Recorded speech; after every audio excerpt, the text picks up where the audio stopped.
Educación 21. La evolución de la enseñanza a debate. Educación 21.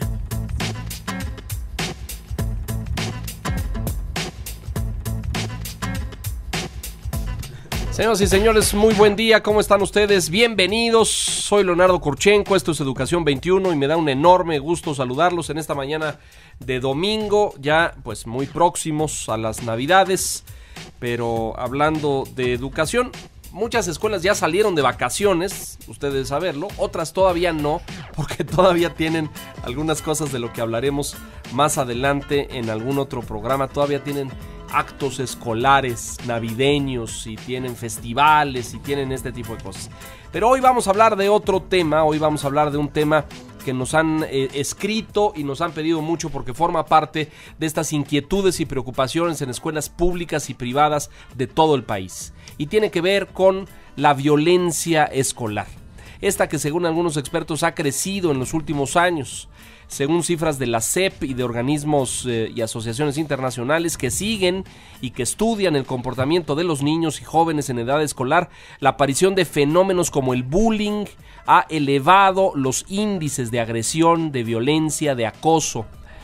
No sé si esto, y se lo digo así, pues con toda honestidad, ya existía desde hace muchos años y desde que yo era niño y simplemente no se estudiaba o no había la conciencia de analizarlo, de prevenirlo, de concientizarlo entre padres de familia, maestros y alumnos.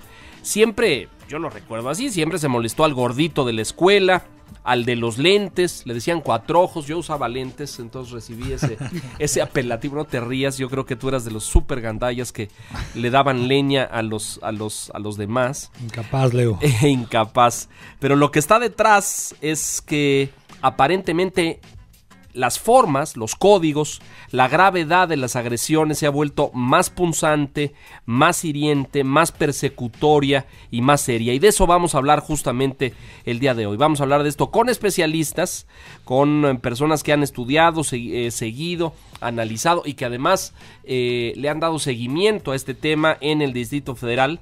Y también con nuestro panel habitual, a quien le doy esta mañana de domingo la bienvenida. Don Pablo Doberti, bienvenido, muy buen día. Buen día, Leo. ¿Cómo estás el día de hoy? Muy bien, gracias. De un rojo carioca, preocupante, ciertamente. Don Ricardo Rubio, ¿cómo le va? Gracias, Leo, muy buenos días a todo el auditorio. Super Gandhi, ¿verdad? Me defendía, Gandhi, Leo, me tenía que defender. Defendías. Tuve que aprender técnicas de defensa desde muy pequeño, sí. Sí, desde muy pequeño. Le doy la bienvenida a Sisi Cancino, bienvenida. ¿Qué tal? Muy buenos días, ¿Cómo Leonardo. estamos? ¿Bien? Muy buenos días a todos. Así muy es. Buenos días. Antes decía Gandhi, hoy se dice bully. Ah, bully. Es que antes eran gandallas. Sí. Pero hoy se dice bully. Bully. Fíjense, de inmediato retratas generacionalmente de dónde provienes. Bueno, y le quiero dar la bienvenida a Gabriela Rodríguez. Ella es coordinadora del programa de Escuelas Sin Violencia en la Secretaría de Educación del Distrito Federal aquí en el DF y que supervisa y coordina este programa en muchas escuelas públicas de la Ciudad de México. Gabriela, bienvenida. Muchas gracias, buenos días. Gracias por estar con nosotros. Y está también con nosotros el doctor Vidal Schmil, director de escuelasdepadres.com. Vidal estuvo con nosotros hace muy poco tiempo, hace unas semanas, discutiendo más temas y nos da mucho gusto recibirlo de regreso. Muchas gracias, un placer estar aquí. Gracias, Vidal, muchas gracias. Y vamos a platicar en Venezuela con un educador consumado, vamos a tener la voz y la participación también de directoras en Cancún, Quintana Roo, en fin, va a estar interesante, no se vaya, quédese con nosotros. Esto, escuche bien, tiene que ver con la escuela de sus hijos, con la escuela de la esquina, con la escuela, no con esta entidad abstracta que decimos la escuela y decimos ha de ser la de alguien más porque no es la mía. No, esto pasa en todas partes, con mayor o menor gravedad, con mayor o menor agudeza, profundidad. Hay que entenderlo, hay que ver cómo actuamos al respecto, hay que ver qué posición tomamos también. Así es que para abrir la discusión, esta es Verónica Medina con esta cápsula que ha preparado para nosotros. El 40% de los alumnos en la Ciudad de México ha sufrido de bullying. En el 2009, 190 niños se suicidaron, según el Foro por una Educación Sin Bullying. Datos nos muestran que el 8.8% a nivel primaria y el 5.6% a nivel secundaria ha recibido o ha sido causa de bullying. Los pleitos entre niños o adolescentes han existido siempre, pero recientemente esta práctica ocasional y hasta anecdótica en el pasado se ha convertido en un fenómeno recurrente y de extrema violencia que se generaliza de forma alarmante. Nos referimos al fenómeno conocido como bullying, que puede expresarse de diferentes maneras y que va desde la violencia verbal, psicológica, económica o social, hasta la violencia física, sexual o el ciberbullying.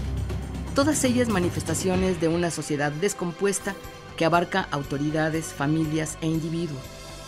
¿Cómo entender el fenómeno del bullying en sociedades supuestamente más democráticas, tolerantes, plurales y donde se ejercen los derechos humanos? ¿Dónde nace esta violencia que nuestros niños y adolescentes manifiestan llegando a extremos de asesinatos masivos dentro de las escuelas en países tan desarrollados como los Estados Unidos, por ejemplo? ¿Qué convierte a un niño en agresor, a otro en víctima y a muchos más en entusiastas espectadores? ¿El sistema escolar favorece esta conducta? ¿Cómo eliminar la violencia en nuestras escuelas? Con estas inquietudes, iniciamos el debate.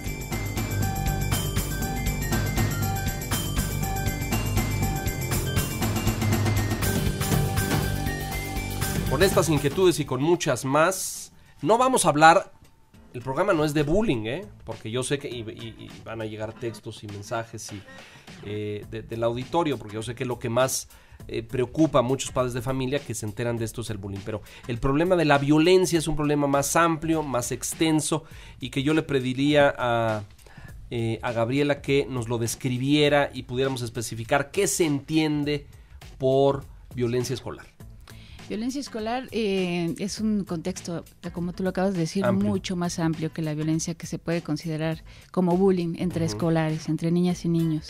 Tiene que ver con todas las formas de violencia que se puedan dar dentro de la comunidad escolar y educativa y que muchas veces rebasa incluso la escuela o fuera de la escuela, ¿no? Hay un contexto educativo y escolar que es mucho más amplio y que entonces podríamos hablar no solamente de bullying o de violencia entre escolares, niñas y niños, sino también, por ejemplo, la violencia que se puede ejercer de maestros, maestras hacia alumnos, de alumnos hacia maestros y maestras, entre padres y madres y maestros, etcétera.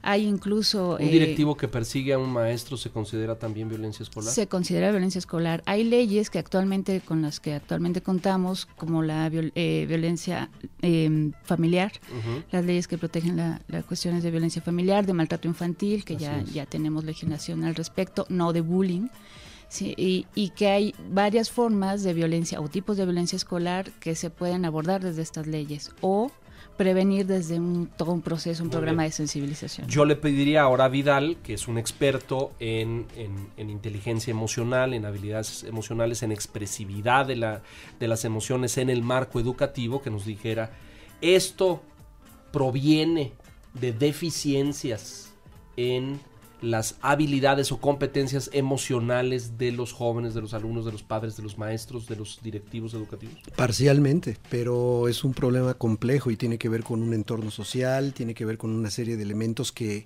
van repercutiendo. Efectivamente, creo que más bien eso por ahí camina parte de la solución en el desarrollo de dichas habilidades de todo tipo, además de que la escuela tiene que fomentar un rescate, vamos a decirlo así, emocional de los muchachos, no como un enfoque clínico o terapéutico, sino como un aspecto con una perspectiva social. Es decir, yo lo que he visto y en la experiencia directa con alumnos que estaban ya desechados emocionalmente, que decías, este cuate va a tener remedio, no tiene va a ser remedio, delincuente. Exactamente.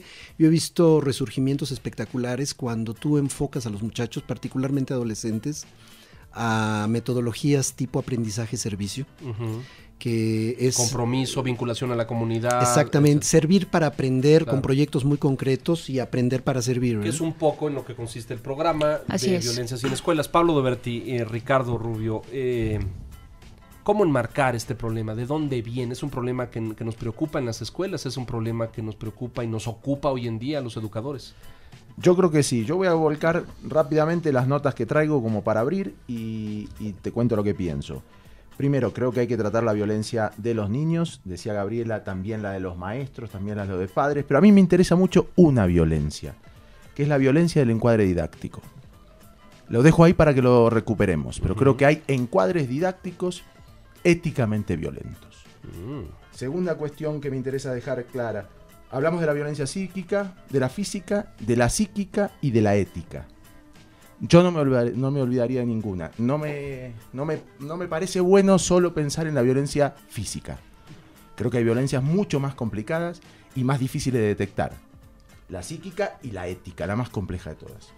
Bueno, yo diría ahí, complementando lo que estás diciendo bien, pero de aquellos maestros que golpeaban o que usaban la regla y el borrador y, en fin, pues esos prácticamente ya no existen, quiero pensar, están extintos o todavía tenemos de esos. Pero si existen son muy visibles, esos son fáciles de identificar. Bueno, pero hoy un niño se para y te dice, oiga, mis derechos y usted no me puede pegar ni me puede decir porque si no lo voy a denunciar, y pasan cosas. Si hoy los niños amenazan a los papás que no se les pase la mano con las nalgadas porque los van a denunciar, en las escuelas también, es decir, veo muy difícil que un maestro se atreva a levantarle la mano a un estudiante, ¿no? ¿O sucede?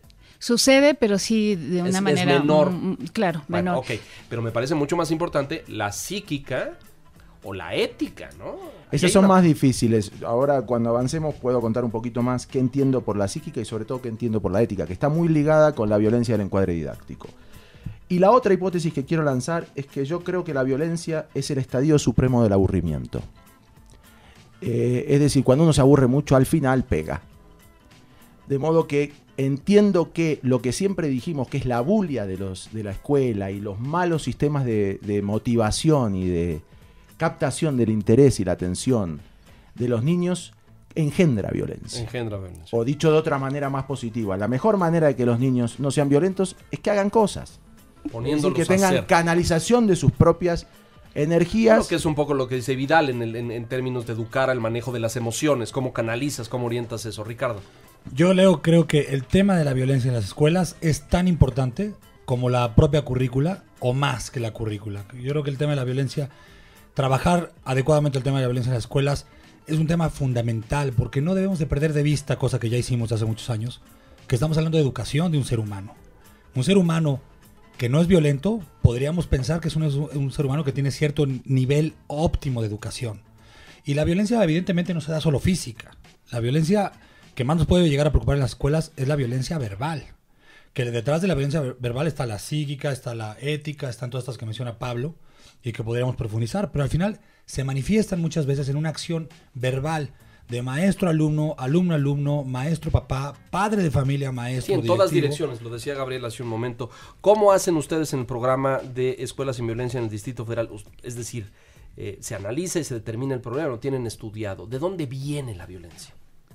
Bueno, sabemos que es multifactorial, ¿no? Claro. Viene de todo un sistema estructural, yo creo que en proceso de deterioro desde hace muchos años, sobre todo considerando nuestro sistema educativo, ¿no? Y es que la educación no solo consiste en un proceso de escolarización, la educación consiste también en todo un desarrollo, un sistema de desarrollo de habilidades psicoemocionales que habría que aprender como sociedad y como familias y como niñas y niños y personas que estamos a cargo de la educación de otras en las que personas. Me parece el sistema educativo es muy torpe. Es muy obsoleto, sí, no lo ha contemplado, no lo contempla y los resultados ahí están, ¿no? Necesitamos también considerar el desarrollo de las habilidades psicosociales como la asertividad, como el autoestima, como la solución positiva de conflictos, todas estas habilidades que todas y todos podemos desarrollar desde pequeños. Gabriela, ¿hay más violencia adentro o afuera de la escuela?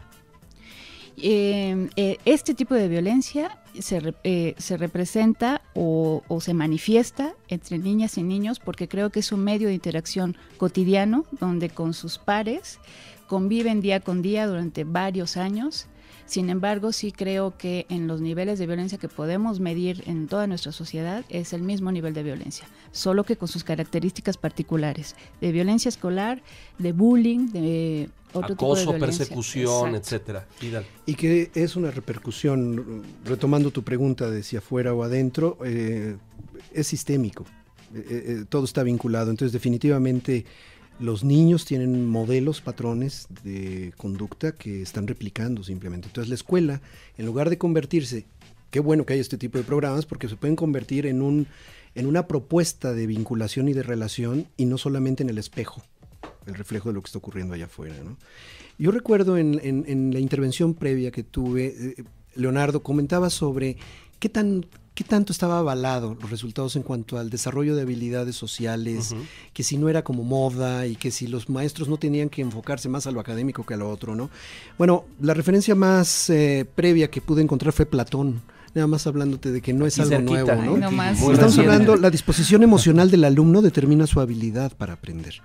Y esto es una cita. ¿Eso lo dijo Platón? Lo dijo Platón. Hace griego, 2000. claro, ¿no? Entonces, estamos hablando de que no hemos hecho caso.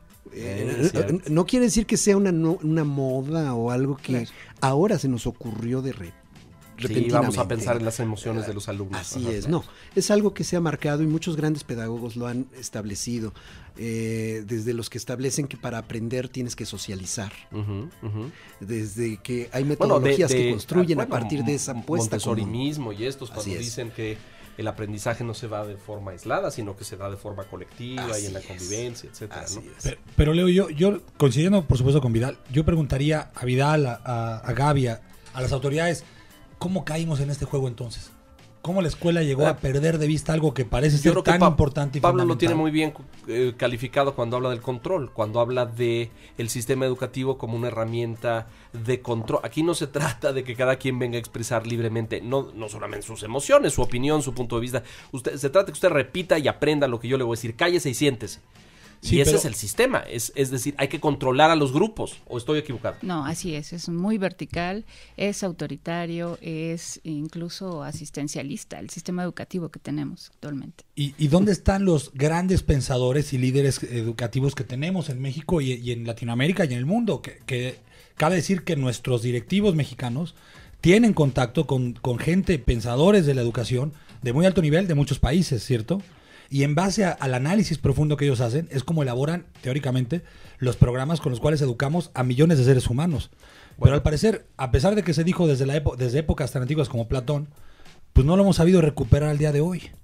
Me parece muy importante que lo menciones y que hables de esta referencia, porque tenemos justamente a Arnaldo Esté, pues importante filósofo, pensador, educador, pedagogo, especialista en ética educativa, que es director del Centro de Investigación Educativa Tebas en la Universidad Central de Venezuela, que tuvo oportunidad de platicar con Verónica hace pues cosa de media hora para hacer alguna reflexión sobre este tema. Esto es lo que nos dijo desde Caracas, Venezuela, Arnaldo Esté. Mire, el problema es sumamente importante y atraviesa casi todo el mundo, pero particularmente en Latinoamérica, la violencia en las escuelas y más que en las escuelas, la violencia en la sociedad se está incrementando muchísimo. Cuando uno ve la situación se preocupa mucho y busca, por supuesto, como hemos estado, de dónde sale eso y dónde se está sobre todo abonando, fertilizando esta violencia creciente. Uno podría mencionar, por ejemplo, la preeminencia de los juegos violentos en lo que nos vienen por las vías digitales y por Internet. Es decir, es espantoso de qué manera la violencia se ha convertido en una suerte de religión de los juegos digitales. Ahora, ¿por qué existe esta devoción de los niños por la violencia en los juegos y por qué se manifiesta eso en su trato cotidiano? Y más grave aún, ¿por qué eso trasciende a la sociedad en formas organizadas y en formas que aparecen como espontáneas? Cuando estudiamos lo que ocurre en un aula, en un salón de clase normalmente, vemos que el niño allí es ignorado. Es decir, el niño no es tomado en cuenta sino como receptor. Esto nos lleva pues a estudiar esto desde mucho tiempo y encontramos valores en esto. Investigamos la cosa ética y encontramos la violencia vinculada a algo viejo, un problema viejo de la filosofía que es el reconocimiento. Es decir, ¿qué ocurre en el ser humano que busca como motivo para vivir y lo que se encuentra es lo que llaman los filósofos, repito, el reconocimiento, busca ser reconocido. El reconocimiento se emparenta con otra palabra que también es un valor, que es el respeto, que es sumamente importante y que lo encontramos en el lenguaje de los raperos y en el lenguaje de los cantantes negros norteamericanos en la década de los 60, es decir, se buscaba respeto. Hay varias canciones y ahora lo encontramos otra vez, respeto. dice, yo lo que quiero es que me respete, lo que quiero es un poco de respeto. Respeto significa dame una ubicación en la sociedad, dame reconocimiento. ¿Podría pensarse que los niños actuales son una generación mucho más informada, que exige sus derechos, cosa que antes no ocurría? Totalmente. Es decir, no es que vivimos en una sociedad libre, pero la libertad se ha abierto campo. Y el acceso a la información, como usted dice, y el acceso a los medios de comunicación, a Internet, le permite notar otras maneras de ser, descubrir otras maneras de ser que él no encuentra en sus ambientes inmediatos, sí, concretamente en la escuela. Entonces, él quiere ser reconocido y entonces busca las vías, pues busca la música, el teatro, el cine, el arte, o más lamentablemente, pues, hacer pandilla, hacer grupo delincuencial y de alguna manera diríamos, la palabra tal vez no sea justa, vengarse de la sociedad. Es decir, ya que me ignoraste, ya que no me reconociste por las buenas y de buen talante, reconóceme ahora como violento y descarnado. A mí me parece estar sintiendo esa expresión en los niños violentos.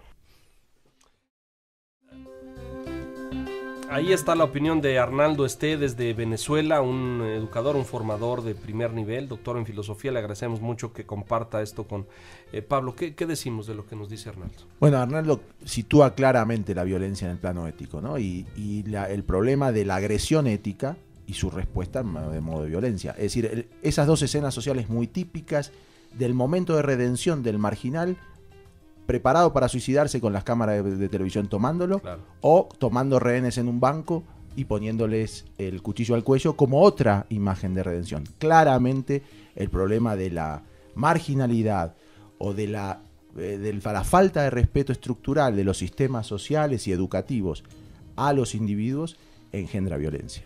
¿Esto se reproduce en la escuela? Bueno, sí. Retomando esta cuestión de marginalidad, la pobreza es la peor forma de violencia, decía Gandhi. Pero creo que también, mi opinión es que no debemos solamente enfocarnos a los factores sociales o a la falta de habilidades sociales que un niño tenga o al entorno social. Hay planteamientos muy interesantes de un origen de la violencia o de la crueldad desde la perspectiva biológica, ¿eh? Entonces también hay elementos neurológicos y hay aspectos y hay repetición de patrones y funcionales, lo que ves en tu casa, orgánicos, pero eso sigue siendo un entorno social. Es aprendido, exacto. Exactamente. Yo aquí me estoy refiriendo a factores de origen, a funcionamiento neuronal y a cierto circuito de empatía que es necesario que esté activado y funcionando para que la empatía pueda ocurrir. Uh-huh. La violencia puede ser también producida en muchos casos por una problemática orgánica o por una problemática que ya traemos como especie. ¿Cómo luchan, Gaby, ustedes en las escuelas del Distrito Federal en contra de esto? ¿Qué herramientas claras y concretas ponen ustedes en marcha para disminuir los niveles de violencia? Tenemos este programa que viene trabajando, con el que venimos trabajando desde 2008 y a la fecha, es poco tiempo, y hemos en este proceso ido ajustando muchas cosas. Ofrecemos talleres de formación y de sensibilización para los 3 tipos de población principales: mamás y papás, docentes y alumnos y alumnas de preescolar, primaria, secundaria y educación media del Distrito Federal. Ofrecemos algunos espacios de análisis, reflexión y acción sobre redes educativas que vamos conformando entre los distintos actores de las comunidades escolares, uh-huh, por centro escolar, donde participan madres y padres, niñas y niños y docentes. En cada escuela de intervención también ofrecemos todo un centro de atención a través de terapia familiar, individual o grupal, es decir, formamos grupos terapéuticos para niños y niñas que reciben la violencia y sus familias, y para niños y niñas que ejercen violencia y sus familias. Para poderlo trabajar en terapia. Sí, vamos a hacer una pausa y a regresar con esto que es capital, que es muy importante. Sí, ¿dónde se pueden comunicar con nosotros? Educación 2121 @wradio.com.mx y en Twitter Educación 21 @Educación 21. Vamos a hacer una pausa, regresamos enseguida con la violencia en las escuelas, la que viven sus hijos, la que vive como maestro, la que viven los directivos, la que vivimos todos. Regresamos.